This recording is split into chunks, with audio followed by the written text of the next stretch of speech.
and welcome to Sureena Speaks. And in this video, I'm going to go through CPDs, continual professional developments, and the changes that are being made as of this year.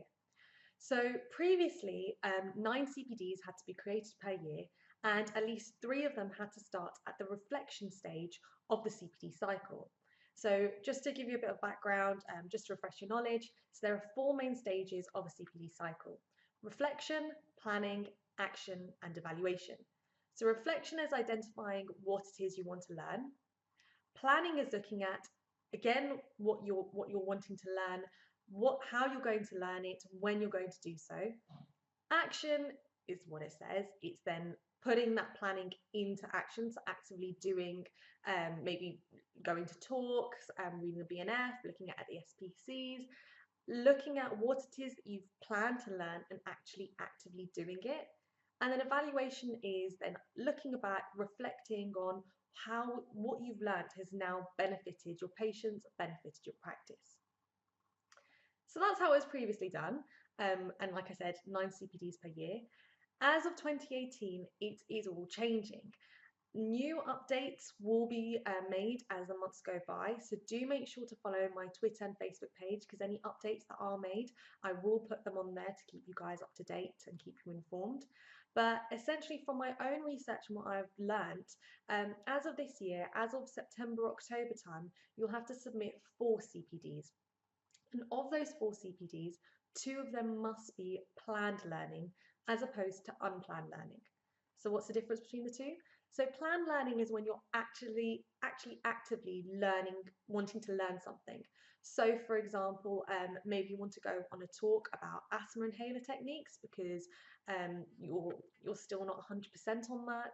Maybe it's flu jabs that you want to learn, travel vaccines. So it's actually finding something that you want to learn and going about and doing so, as opposed to unplanned learning, whereby you didn't realize that you were going to learn this while you attended, but hey, you learnt it and just like, oh, okay, let's write CPD on this.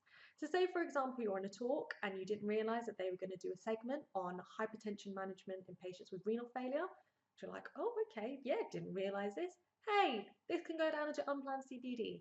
So learning something that you didn't realize that you were going to learn, but you still ended up learning it. That's unplanned. So that's of September to October 2018.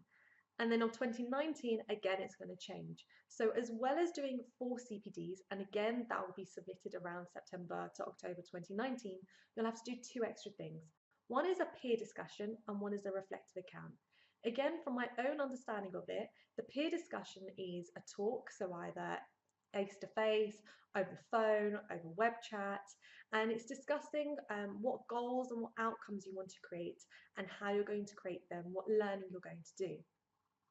The reflective account, on the other hand, is a summary of the year, and it's essentially identifying specific examples of what it is you want to learn, what it is that you have learnt, and how this relates to one of the GPHE standards of pharmacy professionals and what your patients have then benefited or your practice has benefited through learning that specific thing that you wanted to learn. So there are 9 GPHC standards of standards for pharmacy professionals. So let's take, for example, our inhaler technique. Say you went on a talk this year on different inhalers, different techniques on how to use them. You took it a step further and you went to sessions where you got to do mock improvisations with pretend patients in order to learn how to effectively teach patients on how to use different inhalers.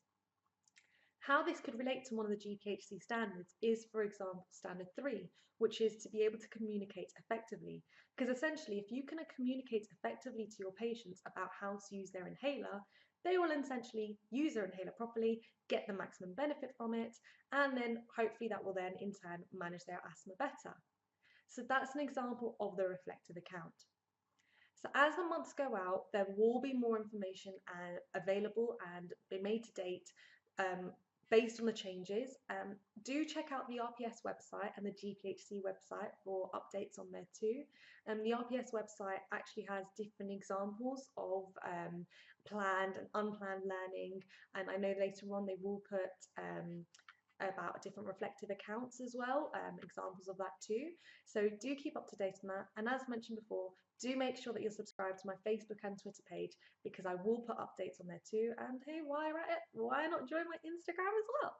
So I hope this video gives you a bit more to light on the changes that are going to be made. If you have any questions, always feel free to drop a comment in the box below. And until next time, good luck with your revision, good luck with your practice, and happy revising.